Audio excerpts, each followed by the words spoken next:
खुद संघर्ष करना सीख लो, क्योंकि सहारे कितने भी भरोसेमंद क्यों ना हो, एक दिन साथ छोड़ ही देते हैं। जय हिंद दोस्तों, स्वागत है आपका अपने YouTube चैनल ज्ञान गंगा 24x7 में। आज है 14 दिसंबर 2022 और 14 दिसंबर से जुड़े जितने भी करंट अफेयर्स हैं, सारे इस वीडियो में डिस्कस करूंगा और उससे रिलेटेड क्वेश्चन, इंपॉर्टेंट फैक्ट भी बताऊंगा। तो आप पूरा वीडियो बड़े ध्यान से देखें और सुनें, तथा लास्ट में आपसे एक प्रश्न भी पूछूंगा जिसका आंसर आपको कमेंट्स बॉक्स में बताना होगा। दोस्तों, आपको बता दूं कि यह 10 से 15 मिनट का वीडियो में केवल 10 क्वेश्चन होते हैं, किंतु प्रश्नों का व्याख्या उसका 50 प्रश्नों के वेटेज देगा। तो चलिए दोस्तों, शुरू करते हैं आज के इम्पोर्टेंट डे से। आज है 14 दिसंबर और आज मनाते हैं राष्ट्रीय ऊर्जा संरक्षण दिवस। दोस्तों, पूरे भारत में राष्ट्रीय ऊर्जा संरक्षण दिवस लोगों द्वारा हर साल 14 दिसंबर को मनाया जाता है। भारत में ऊर्जा संरक्षण अधिनियम वर्ष 2001 में ऊर्जा दक्षता ब्यूरो द्वारा स्थापित किया गया। ऊर्जा दक्षता ब्यूरो BEE एक संवैधानिक निकाय है जो भारत सरकार के अंतर्गत आता है और ऊर्जा का उपयोग कम करके नीति और रणनीतियों का विकास में मदद करता है। तो चलिए शुरू करते हैं आज का सेशन। क्वेश्चन नंबर 1 है, फोर्ब्स के आंकड़ों के अनुसार दुनिया का सबसे अमीर व्यक्ति कौन बन गया है? Elon Musk, Bernard Arnault, Gautam Adani, Jeff Bezos. तो इसका सही जवाब है बर्नार्ड अर्नाल्ड। दोस्तों, फोर्ब्स के आंकड़ों के अनुसार फ्रांस के अरबपति बर्नार्ड अर्नाल्ड अब दुनिया के सबसे अमीर व्यक्ति बन गए हैं। उन्होंने एलन मस्क को पीछे छोड़ दिया। वहीं एशिया के सबसे अमीर भारतीय उद्योगपति गौतम अडानी 134.6 अरब डॉलर के साथ तीसरे नंबर पर टिके हुए हैं। तो आइए देखते हैं, फोर्ब्स के अनुसार दुनिया का पहला अमीर बर्नार्ड अर्नाल्ड के पास 186.5 अरब डॉलर है। दूसरे स्थान पे हैं एलन मस्क 181.3 अरब डॉलर, लगभग 5 अरब डॉलर कम। और तीसरे स्थान पर भारत के गौतम अडानी 134.6 अरब डॉलर के साथ तीसरे पायदान पे बने हुए हैं। प्रश्न 2, सूचना और प्रसारण मंत्रालय किस देश की OTT प्लेटफॉर्म को बैन कर दिया है? श्रीलंका, चीन, जापान, पाकिस्तान। तो इसका सही जवाब है पाकिस्तान। दोस्तों, सूचना और प्रसारण मंत्रालय ने भारत विरोधी सामग्री प्रदर्शित करने के लिए पाकिस्तान स्थित OTT प्लेटफॉर्म बिडली टीवी और 4 सोशल मीडिया अकाउंट्स को ब्लॉक कर दिया। दोस्तों, IT नियम 2001 के तहत आपातकालीन शक्तियों का उपयोग करते हुए सूचना और प्रसारण मंत्रालय ने पाकिस्तान स्थित OTT प्लेटफॉर्म बिडली टीवी की website, 2 mobile application, 4 social media accounts और 1 स्मार्ट टीवी ऐप को ब्लॉक करने के निर्देश जारी किए हैं। बिडली टीवी ने हाल ही में एक वेब श्रृंखला सेवक द कन्फेशंस जारी की थी। इस वेब सीरीज को राष्ट्रीय सुरक्षा, भारत की संप्रभुता और अखंडता, विदेशी राज्यों के साथ भारत की मैत्रीपूर्ण संबंधों और सार्वजनिक व्यवसाय के लिए हानिकारक पाया गया था। इस समय केंद्रीय सूचना और प्रसारण मंत्री अनुराग ठाकुर हैं। नेक्स्ट क्वेश्चन, 12 दिसंबर को ऊर्जा संरक्षण संशोधन विधेयक 2022 को किस सदन में पारित किया गया था? लोकसभा, राज्यसभा, विधानसभा, इनमें से कोई नहीं। तो इसका सही जवाब है राज्यसभा। अब यह विधेयक क्यों पेश किया गया, इसको जान लें। दोस्तों, 2021 COP 26 कॉन्फ्रेंस ऑफ पार्टी 26 शिखर सम्मेलन के दौरान भारत ने ऊर्जा दक्षता प्रयासों के लिए प्रासंगिक प्रतिबद्धताएं की हैं। यह विधेयक ऊर्जा के लिए green hydrogen, green ammonia, biomass और एथेनॉल सहित गैर जीवाश्म स्रोतों के उपयोग को अनिवार्य करने का प्रयास करता है। संसद ने 12 दिसंबर को राज्यसभा की मंजूरी के साथ ऊर्जा संरक्षण संशोधन विधेयक 2022 पारित कर दिया है। लोकसभा पहले ही विधेयक पारित कर चुकी है।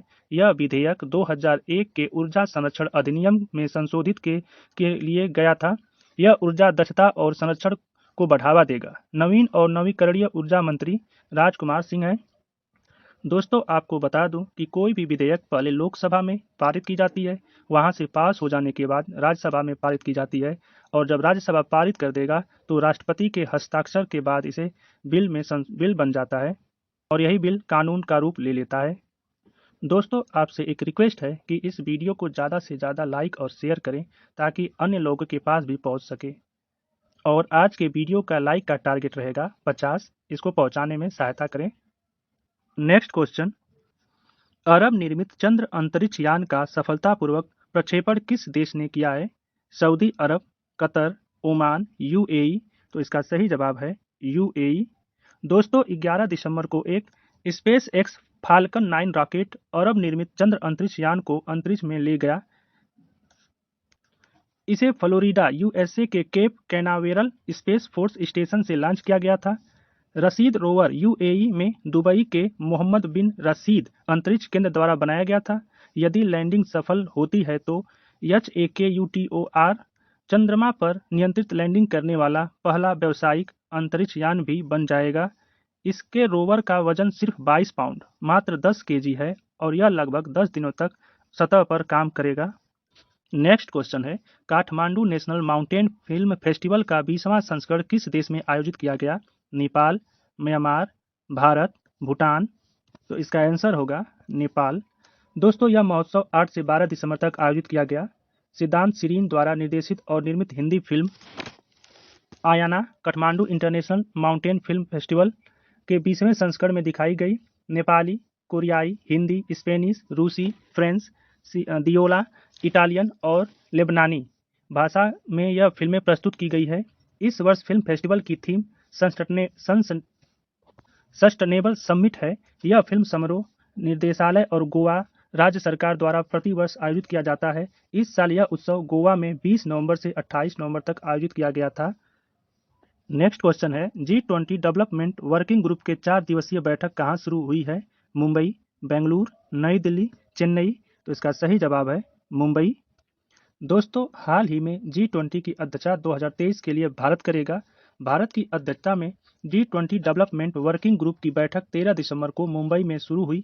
बैठक 13 से 16 दिसंबर को मुंबई में होगी। G20 सदस्य अतिथि देश और आमंत्रित अंतर्राष्ट्रीय संगठन व्यक्तित्व रूप से बैठक में भाग लेंगे। आइए G20 के बारे में। स्थापना 1999 में की गई थी। यहाँ 19 देश और यूरोपीय संघ का एक ग्रुप है। सदस्य देश हैं अर्जेंटीना, ऑस्ट्रेलिया, ब्राजील, कनाडा, चीन, France, Germany, Bharat, Indonesia, Italy, Japan, Mexico, रूस, सऊदी अरब, दक्षिण अफ्रीका, कोरिया, गणराज्य, तुर्की, यूके और यूएसए। G20 नेता 2010 से हर साल बैठक करते हैं। G20 का 2022 की अध्यक्षता इंडोनेशिया द्वारा की गई थी। नेक्स्ट क्वेश्चन है, श्री अरबिंदो की 150वीं जयंती पर कार्यक्रम कहाँ आयोजित किया गया? पश्चिम बंगाल, पुदुचेरी, नई दिल्ली, गोवा। इसका सही जवाब है पुदुचेरी। दोस्तों प्रधानमंत्री नरेंद्र मोदी ने 13 दिसंबर 2022 को वीडियो कॉन्फ्रेंसिंग के माध्यम से श्री अरबिंदो की 150वीं जयंती के उपलक्ष्य में यह कार्यक्रम में भाग लिए। आज़ादी का अमृत महोत्सव के तत्वाधान में करबन कलई संगम पंडुचेरी में आयोजित इस कार्यक्रम में प्रधानमंत्री ने श्री अरबिंदो के सम्मान में एक स्मारक सिक्के और डाक टिकट जारी किए। आइए एक नज़र अरबिंदो के बारे में। इनका जन्म 15 अगस्त 1872 को कोलकाता में हुआ था। वे एक राष्ट्रवादी कवि, शिक्षाविद, योगी, दार्शनिक व क्रांतिकारी थे। 7 वर्ष की आयु में उन्हें शिक्षा के लिए इंग्लैंड ले जाया गया।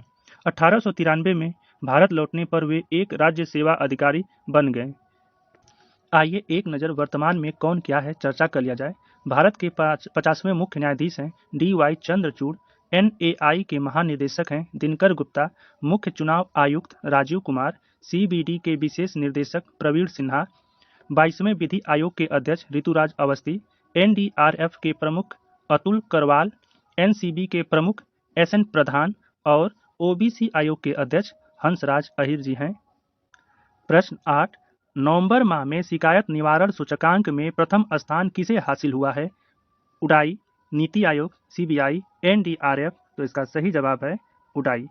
भारतीय विशिष्ट पहचान प्राधिकरण उडाई ने नवंबर 2022 के लिए प्रशासनिक सुधार और लोक शिकायत विभाग द्वारा प्रकाशित रैंकिंग रिपोर्ट में सर्वाधिक शिकायतों का समाधान के लिए एक बार फिर पहली रैंक प्राप्त की है। यह लगातार चौथा महीना है जब उडाई ने उक्त रैंकिंग में शीर्ष स्थान हासिल किए हैं। यह आधार से रिलेटेड सभी समस्याओं का निर्धारण करते हैं। उडाई का फुल फॉर्म होता है unique identification authority of India. Aadhaar Mitra Hindi व अंग्रेजी दोनों भाषाओं में उपलब्ध होते हैं। यदि भारतीय विशिष्ट पहचान प्राधिकरण आधार अधिनियम 2016 के प्रावधान के तहत स्थापित एक वैधानिक प्राधिकरण है। उडाई को भारत के सभी निवासियों को 12 अंकों की एक विशिष्ट पहचान UID संख्या प्रदान करना अनिवार्य है। नेक्स्ट क्वेश्चन, हुरून ग्लोबल 500 सूची 2022 में भारत किस स्थान पर पहुंच गया है? पहला स्थान, तीसरा स्थान, चौथा स्थान, पांचवा स्थान? तो इसका सही जवाब है पांचवा स्थान। पहला स्थान अमेरिका का है। दोस्तों, हुरून ग्लोबल 500 सूची में भारत 5वें स्थान पर आ गया क्योंकि भारतीय कंपनियों ने 500 सबसे मूल्यवान कंपनियों में स्थान पाया है। भारत का स्थान 9वें से 5वें पर आ गया। 260 कंपनियों के साथ अमेरिका इस सूची में सबसे ऊपर है। चीन 35 कंपनियों के साथ दूसरे स्थान पे, वही जापान 28 कंपनियों के साथ तीसरे स्थान पर है। रिलायंस इंडस्ट्रीज भारत की सबसे मूल्यवान कंपनी है। इसके बाद टाटा कंसल्टेंसी सर्विसेज और HDFC बैंक का स्थान है। रिलायंस इंडस्ट्रीज और टाटा कंसल्टेंसी सर्विसेज शीर्ष 100 की सूची में जगह पाने वाली केवल 2 भारतीय कंपनियां हैं। अब कल के प्रश्न का उत्तर। प्रश्न था, किस देश में महिलाओं के हस्ताक्षर वाला पहला बैंक नोट छापा है? उत्तर होगा अमेरिका। दूसरा प्रश्न था, आयुष्मान भारत स्वास्थ्य कार्ड बनाने में कौन सा राज्य प्रथम स्थान पर रहा? इसका सही जवाब था जम्मू कश्मीर। प्रश्नों का सही जवाब देने वाले स्टूडेंट हैं क्रिस यादव और 0 से पाई 91। आप दोनों को बधाई। मैं बार बार बोलता रहूंगा कि आप जो भी प्रश्न पूछा जाता है उसको सर्च करके उत्तर लिखा करें। यदि एक बार जो आप लिख देंगे उसे भूल नहीं पाएंगे। तो यह प्रक्रिया आप नियमित प्रयोग में करते रहें। अब आज का प्रश्न, मनु भास्कर ने नेशनल शूटिंग चैंपियनशिप में कौन सा मेडल जीता है? दूसरा, महाकवि सुब्रमण्यम भारथियार को मूर्ति का अनावरण कहाँ किया गया है? आप अपना आंसर कमेंट्स बॉक्स में जरूर लिखें। ये था हमारा करंट अफेयर्स का वीडियो। आपको वीडियो कैसा लगा प्लीज कमेंट जरूर कीजिएगा। यदि पसंद आया हो तो एक लाइक जरूर कीजिए और जितना भी आप सोशल प्लेटफॉर्म यूज करते हैं उस पर वीडियो को जरूर शेयर करें। और अभी तक आपने मेरे चैनल को सब्सक्राइब नहीं किया है तो इसे सब्सक्राइब जरूर कर लें। बेल आइकन को भी प्रेस कर लें ताकि अगला नोटिफिकेशन आपको मिलता रहे। आपको इस चैनल से निश्चित मदद मिलती रहेगी। ज्ञान Ganga 24/7 always with you. Thanks for watching.